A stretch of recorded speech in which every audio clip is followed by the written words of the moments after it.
सबसे पहले तो मैं पंचायत के चुने हुए प्रतिनिधियों को बहुत बहुत शुभकामनाएं देता हूं, बधाई देता हूं,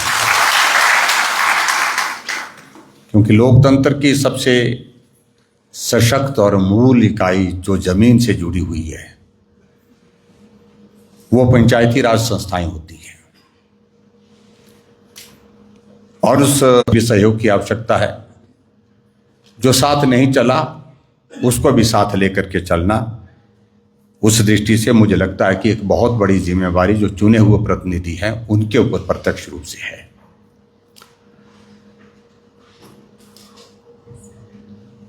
हमने हिमाचल प्रदेश में अब हम निजात पाए, चुनाव ही ना कराएं। चुनाव टाले कैसे जा सकते हैं? चिंतन हुआ, मंथन हुआ, उसके बाद एक फैसला हुआ, बह गए, जमीन बह गई। लेकिन अगर तो हिमाचल प्रदेश की सरकार सही मायने में आपदा के जो प्रभावित परिवारों के लिए काम कर रही होती है और उस काम की वजह से उनके पास समय नहीं है, उनकी व्यस्तता है, तो भी समझाता है। लेकिन सिर्फ और सिर्फ पंचायत के चुनाव को टालने के लिए आपदा एक्ट यानी कि डिजास्टर एक्ट हिमाचल प्रदेश में लगाया गया, क्योंकि उनको लग रहा था कि चुनाव का परिणाम उनके पक्ष में नहीं होगा। और ऐसे हालात में जब हमने मुख्यमंत्री के साथ विधानसभा के अंदर कहा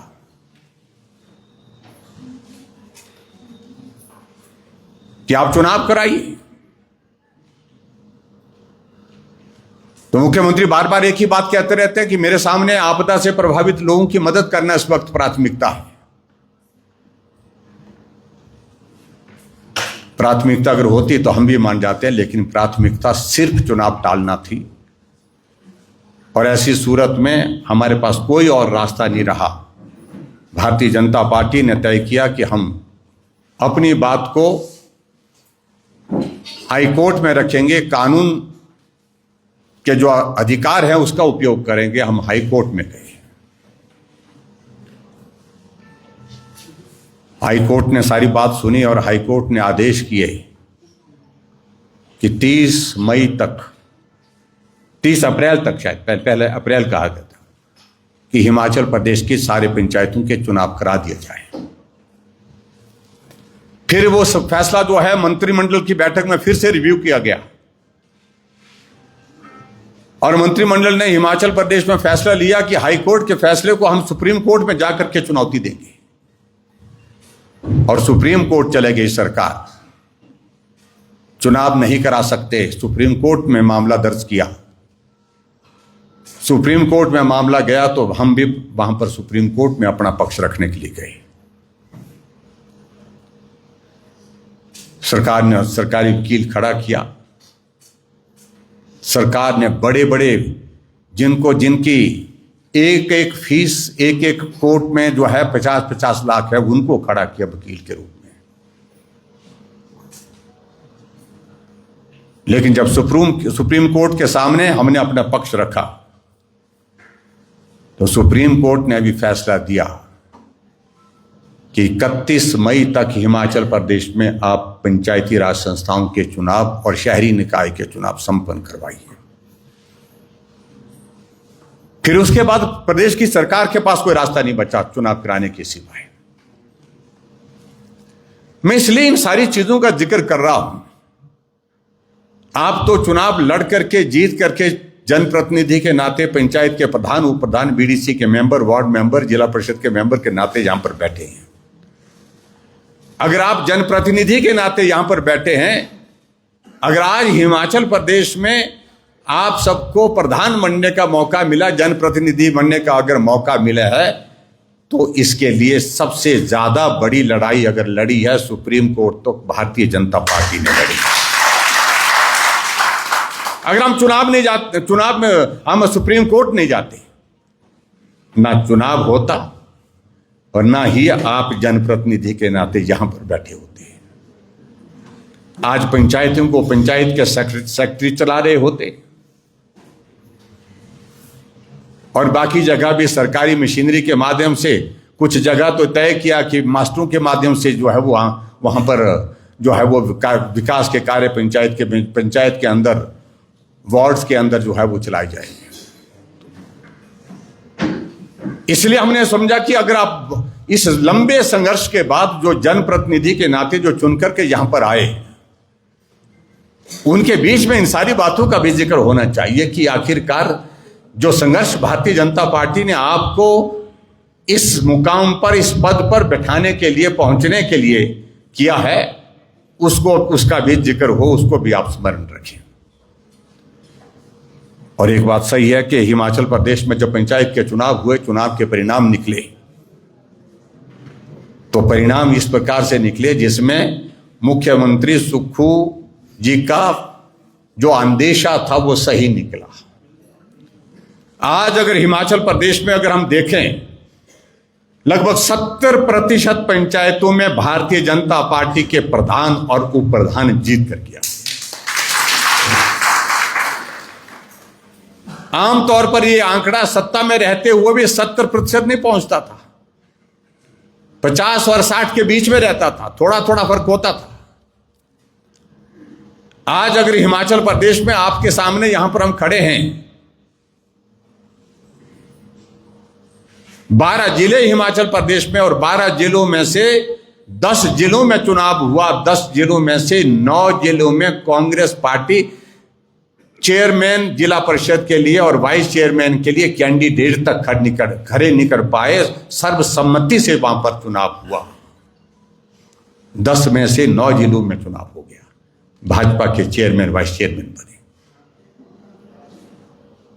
फिर कहते हैं सुक्खू जी ये तो पंचायत के चुनाव पार्टी के सिंबल पर नहीं है। हमने कहा सिंबल पर नहीं है, आज से पहले भी नहीं होते थे, लेकिन वो चेहरे तो जाने जाते हैं, पहचाने जाते हैं जो चेयरमैन बने हैं, वाइस चेयरमैन बने।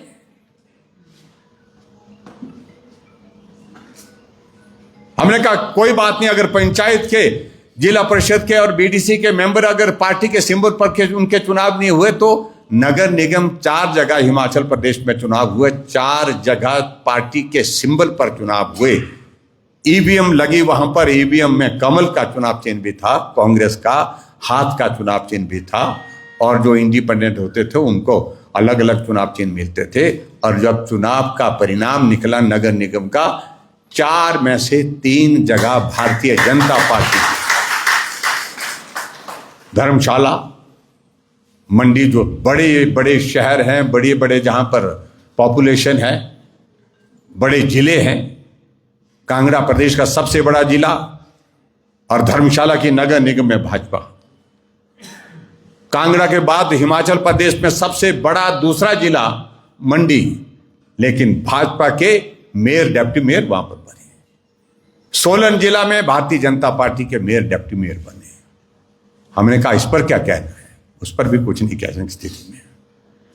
ब्लॉक समिति में मेजॉरिटी, ब्लॉक समिति में भारतीय जनता पार्टी के जो प्रतिनिधि जो जीत करके आए हैं वो चेयरमैन बने हैं, वाइस चेयरमैन बने हैं। अब सराज ब्लॉक की अगर हम बात करें तो सराज ब्लॉक में हमारे बीच में यहां पर राधा देवी जी बैठी हैं, हमारे बीडीसी की चेयरपर्सन के नाते। कौन नहीं जानता है कि ये किस पार्टी के हैं? सबको मालूम है, चेहरे से पहचाने जाते हैं। जो भारतीय जनता पार्टी के कार्यकर्ता के नाते वर्षों से काम कर रहे हैं वो चेयरमैन बने। तो ऐसी परिस्थिति मैंने देखी कभी भी हुई नहीं। पिछली बार मैं हिमाचल प्रदेश में मुख्यमंत्री जब था, उस वक्त जब पंचायत के चुनाव का दौर आया तो हिमाचल प्रदेश ने, पूरी दुनिया में कोविड चला हुआ था। उस वक्त भी अधिकारियों ने हमारे सामने एक प्रस्ताव रखा था कि अगर ये चुनाव टालने हैं तो टाले जा सकते हैं। इसलिए टाले जा सकते हैं कि कोविड से बड़ा दुनिया का, विश्व का कोई संकट नहीं आज से पहले रहा है, तो डिजास्टर एक्ट लगा देते हैं। मैंने कहा कोई डिजास्टर एक्ट नहीं, और हमने पंचायत के चुनाव समय पर कराए, जीते हारे जो भी परिस्थिति बनी, लेकिन उसके बावजूद समय पर चुनाव कराए। और आपको ये भी मैं बताऊं उस वक्त भी, पिछली बार भी हिमाचल प्रदेश में 12 जिलों में से 9 जगह भारतीय जनता पार्टी की चेयरमैन थी। कांगड़ा में भाजपा का जिला परिषद का चेयरमैन था, मंडी में जिला परिषद का चेयरमैन भारतीय जनता पार्टी का था, मेजॉरिटी जगह। लेकिन पहली बार देखा मैंने कि सत्ता में कांग्रेस और सत्ता में कांग्रेस होने के बावजूद पूरे जो है पंचायत के चुनाव में पूरी तरह से सफाई हो गई। इससे संदेश क्या जाता, संदेश सीधा और स्पष्ट है, एक ही संदेश है कि हिमाचल प्रदेश में वर्तमान कांग्रेस की सरकार का जमीनी स्तर से जो संदेश जो आया है वो उखाड़ फेंकने के लिए, सत्ता से बाहर करने के लिए। तो इसलिए सबसे बड़ी बात तो यही है, और जिसमें आप सब लोग यहाँ पर जनप्रतिनिधि के नाते आए। अब मैं आप सबके बीच में ये भी मैं जरूर कहना चाहता हूँ, प्रधान एक बार बनने का मौका मिला है, प्रधान, बीडीसी मेंबर, वार्ड मेंबर, जिला परिषद का मेंबर। ठीक है, रिजर्वेशन के रोस्टर के कारण परिवर्तन आता है, हर 5 साल के बाद परिवर्तन आता है।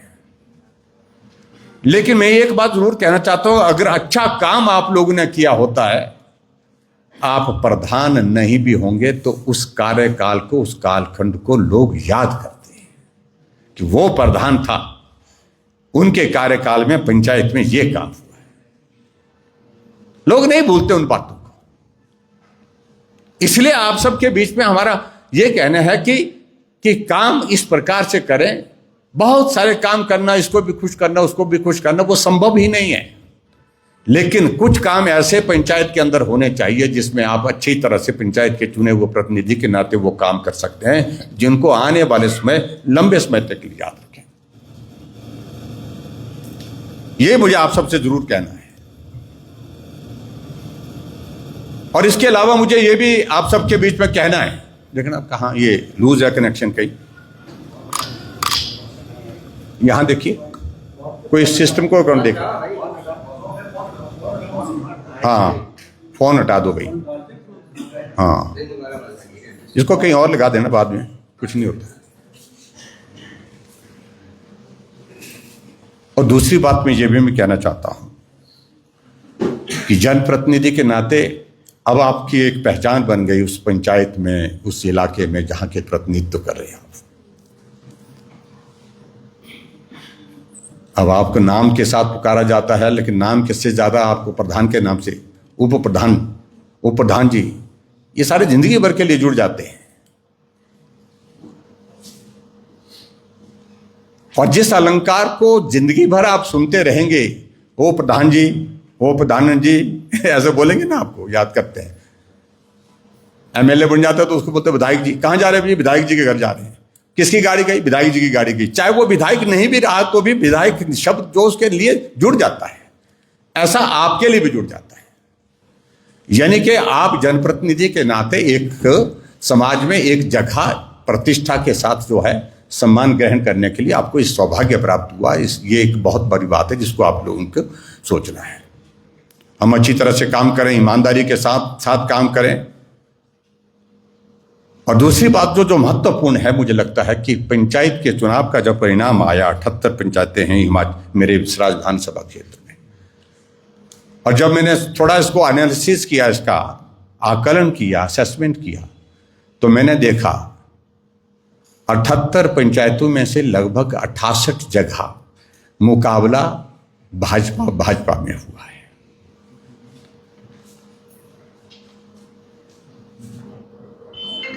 और ये हमारे लिए सचमुच में बहुत बड़ा चिंता का विषय भी बनता है। जो जीत गया वो तो यहां बैठा है, जो नहीं जीता है कुछ वो आया नहीं होगा। अब वो सारी चीज को भी दुरुस्त करना है, ठीक करना है, वो जिम्मा किसका है? हम तो करेंगे ही करेंगे। सबसे पहले अगर वो जिम्मा किसी का है तो वो जो जीत करके आए हैं उनका जिम्मा है। ये स्थिति नहीं होनी चाहिए, बिल्कुल नहीं होनी चाहिए कि जीतने के बाद वो तो मेरे साथ चुनाव लड़ा है, मैं तो इसको बिल्कुल बर्दाश्त नहीं करेंगे। अरे हो लिए चुनाव, अब आपको यहीं रहना है, इसी पंचायत में रहना है। पार्टी के संगठन के काम में हमको मिल करके चलना है। क्योंकि आने वाले समय में चुनाव विधानसभा का भी होगा और विधानसभा के चुनाव में मुझे प्रधान की भी ज़रूरत है और मुझे उस कार्यकर्ता की भी ज़रूरत है जिसने चुनाव आपके साथ लड़ा है।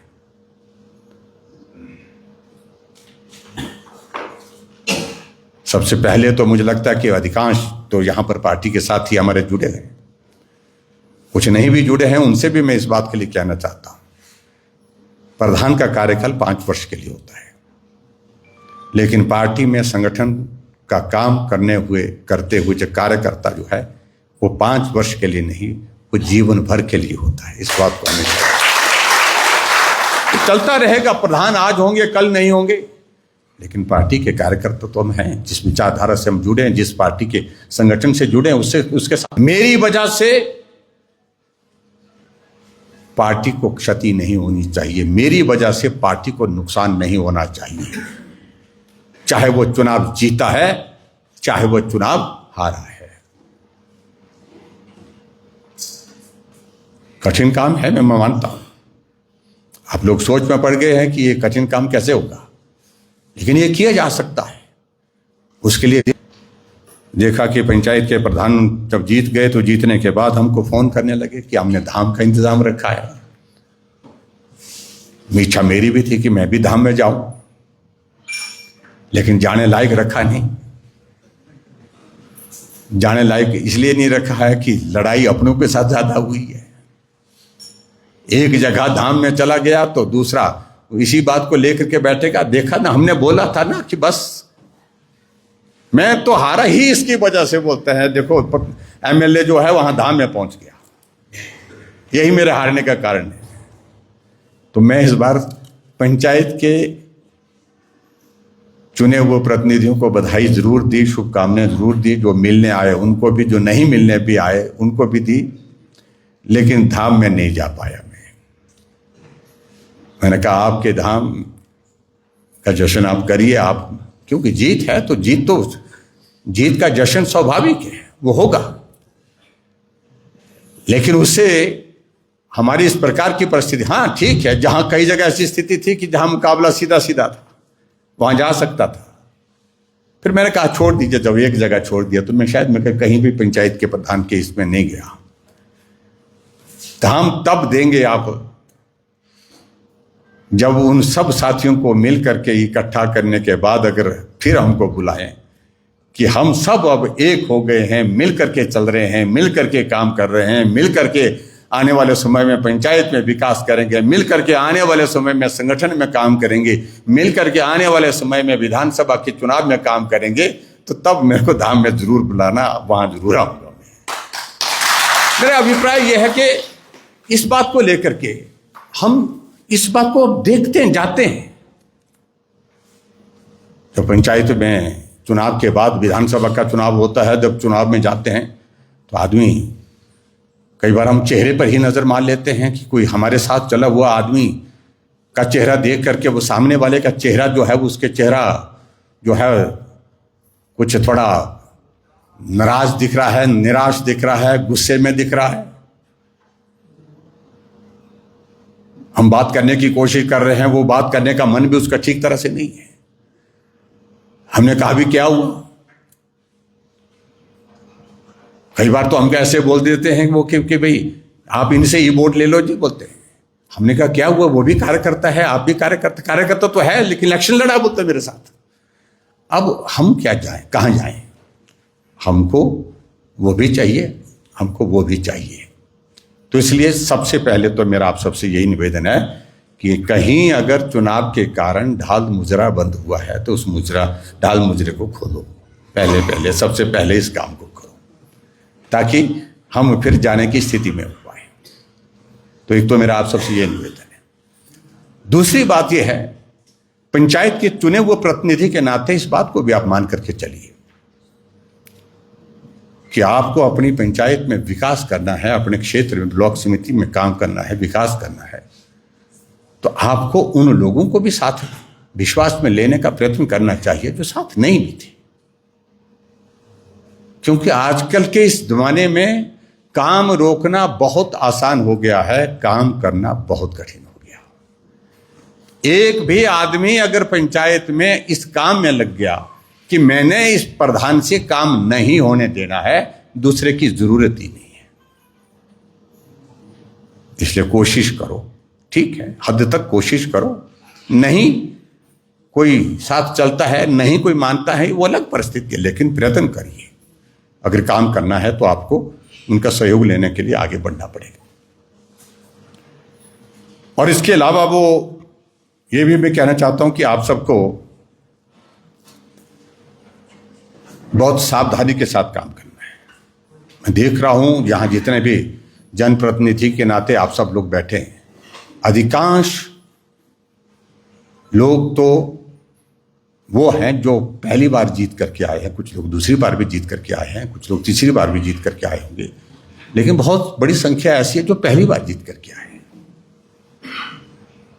और पहली बार जीत करके आए हैं या दूसरी बार जीत करके आए हैं, तो हम अपने काम को इस प्रकार से करें, उसकी छाप जो है वो मतलब उस पंचायत के अंदर पड़नी चाहिए, वो तो है ही है।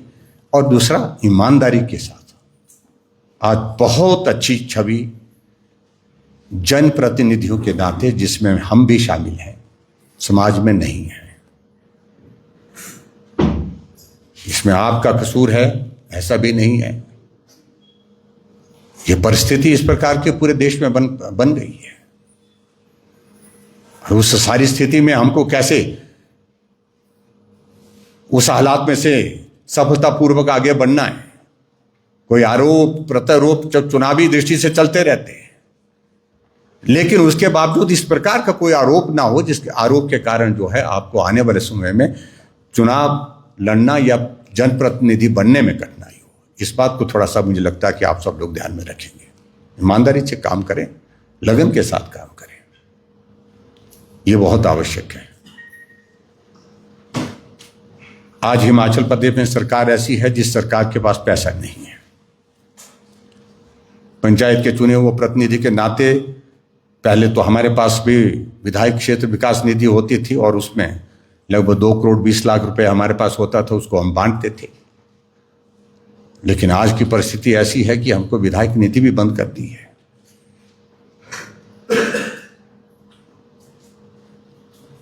और इस बार जो बजट के बाद जो है वो 3rd क्वार्टर हमारा शुरू हो गया। अभी तक जो है विधायक निधि मात्र शायद मैं कल में 27 लाख रुपए दी थी, जारी की थी, और जो कि पिछली अनाउंसमेंट्स में हमारी सारी निकल चुकी है। अब पंचायत के प्रधान आएंगे हमारे पास, आते हैं कि पैसा दो, ये दो, वो दो, प्रस्ताव खूब लाते हैं। और पिछली बार तो जब मैं मुख्यमंत्री था तो प्रस्ताव एक पंचायत से मालूम कितने, एक प्रधान जो है 4-4 करोड़ के 3-3 करोड़ के प्रस्ताव देता था। इस सड़क के लिए तब 15 लाख रुपए, इस सड़क के लिए 20 लाख रुपए, उस सड़क के लिए 50 लाख रुपए, ऐसे प्रस्ताव देते थे। और हमने किया भी, बहुत कुछ किया।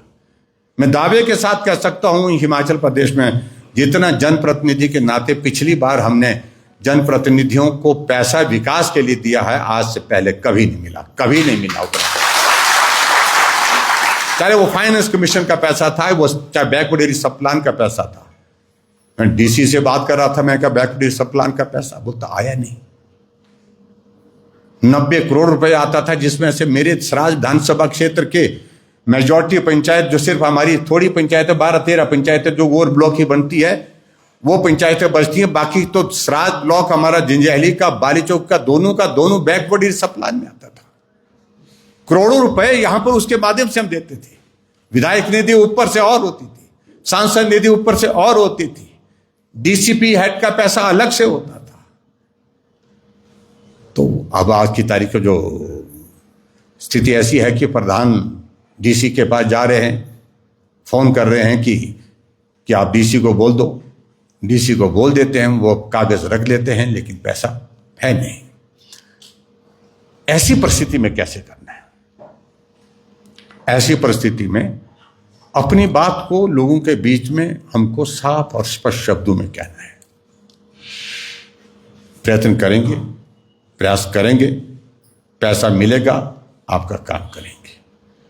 और जो दूसरी जो महत्वपूर्ण बात है, वो महत्वपूर्ण बात यह है कि प्रधान प्रस्ताव 10 लाते, हमारे पास एक साथ में 10 प्रस्ताव, 4 प्रस्ताव, 6 प्रस्ताव बना के देते हैं। अब उन प्रस्तावों में देखते हैं हम तो 4-4 स्कीमें एक इसमें डाली हुई है। उससे कुछ नहीं होगा। आप अपनी पंचायतों की प्राथमिकता सुनिश्चित करिए। मेरी पंचायत में सबसे बड़ी समस्या क्या है? समस्या बहुत होंगी, और उन बड़ी समस्याओं का समाधान प्रायोरिटी बेस्ड, प्राथमिकता के आधार पर हम किस प्रकार से कर सकते हैं, कौन सी स्कीम को पहले लेना चाहिए, उस पर डालना चाहिए। उसके लिए पैसा मांगा। अपनी पंचायतों में एक स्कीम, 2 स्कीम अगर हम प्राथमिकता के आधार पर करते हैं, तब जाकर के हम आज की परिस्थिति में, बीती कठिन परिस्थितियों में जो है कुछ काम करने की स्थिति में हो पाएंगे। अन्यथा वो प्रस्ताव आप 20 बना दो, उसका कोई अर्थ नहीं, कोई मतलब नहीं। और 20 प्रस्ताव बनाने के बाद जो है सबको लगेगा प्रस्ताव हमने डाल दिया, हमने ये कर दिया, हमने वो कर दिया। प्रस्ताव बना हुआ, लेकिन जब ग्राम सभा होती तो ग्राम सभा के बीच में इस प्रकार से आपको बात कहनी पड़ेगी। पहली प्राथमिकता ये है, दूसरी प्राथमिकता ये है, तीसरी प्राथमिकता ये है। इस तरह से मुझे लगता है कि अपने आप को जो है सहज रूप से आपको अगर काम करना तो उसके लिए आपको बहुत बड़ी मदद मिलेगी। बाकी रही बात अब संगठन की, पार्टी के जो हमारे पदाधिकारी हैं वो तो काम पार्टी के लिए कर रहे हैं। क्या हम इस बात की भी उम्मीद करें कि जो जनप्रतिनिधि के नाते जो प्रधान बन गए, प्रधान बन गए, बीडीसी के मेंबर बन गए हैं, उनसे भी उम्मीद करें कि वो भी काम करेंगे? करनी चाहिए कि नहीं करनी चाहिए? कई जगह तो ऐसा भी हो जाता है, हम प्रधान बन गए, अब तो हम प्रधान हैं, हम थोड़ी पार्टी पुट्टी, ये पार्टी पुट्टी चली रहती बोलते हैं।